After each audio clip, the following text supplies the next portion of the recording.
Peugeot 307 Winter-paketin tekemiseen tarvitset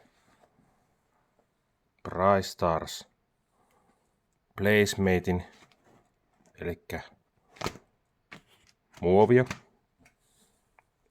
sakset, kynän, Telrakin teippiä sekä porakoneen ja ruuveja sekä alumiinista kurttuputkea. Kattopeltiä.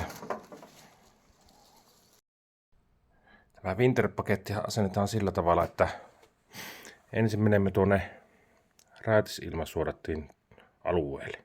Sehän löytyy tämän takaa täältä, kun tämä tempastaan pois. Näin. Tämmönen eristesuoja. Sen jälkeen siellä näkyy tällainen luukku ollut tuolla tulipellissä. Tuolla se tempastaan pois.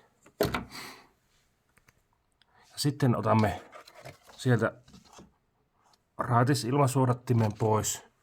Ja sinne jää reikä.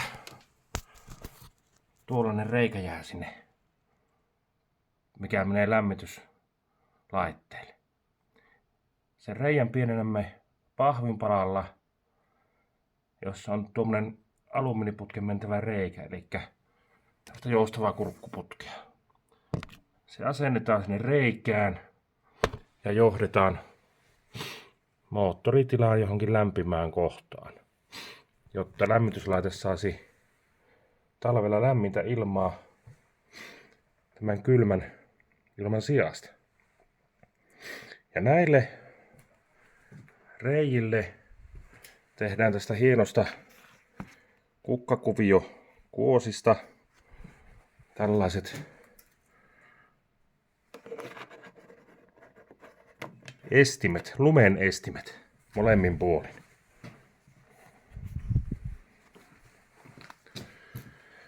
Näin, ja ne voi hienosti laittaa teipillä sitten kiinni ja tuosta vähän teippiä. Niin.